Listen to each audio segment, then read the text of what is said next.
Thank you.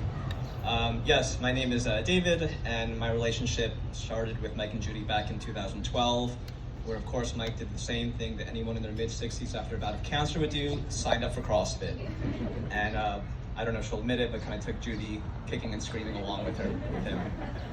So if any of you have ever been cornered at a dinner party or a social event by Mike while he evangelized his CrossFit regimen, his weightlifting routine, you have me to thank for that. I apologize for that.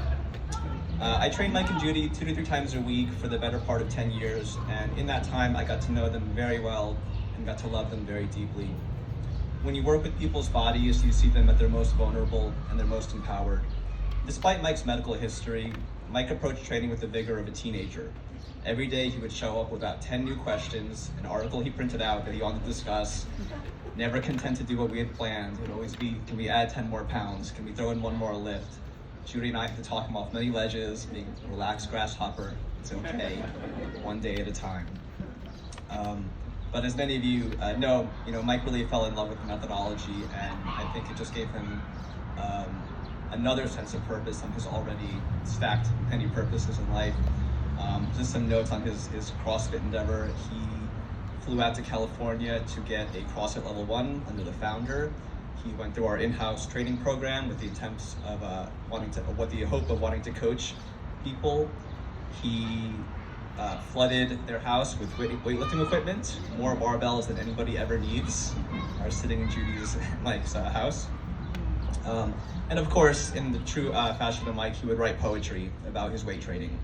So if any of you would like to see that, I have 5 of Mike's poems, which I can share with you. One of which is called The Reluctant Athlete, about Judy herself. There's another great one of my favorites, is about his love of doing back squats and then going to Whole Foods and crushing some meatballs. One of his favorite things to do and talk about. Mike did not let his age or circumstance define him. He became a staple of our gym and an inspiration to all of us. And his influence reached far beyond Brooklyn. I don't know if any of y'all have seen the video that CrossFit produced of Mike and Judy. That was spread, internationally. And there's so many people who have emailed me that said, hey, my parents started training, they started CrossFit because of that video with Mike. They saw him do it, and that gave me inspiration to pick up a barbell, to try to do something challenging and new and different even later in life. So he really influenced, as we know, beyond his medical career, so many people beyond that with his examples in life. Mike was a very special man. He was kind to all, a constant source of wisdom, introspection, and inspiration. And now that he's passed, we can look back on his life and the incredible legacy that he left as a father, a doctor, a healer, a husband, a grandfather, and as we knew him at the gym, the warrior poet.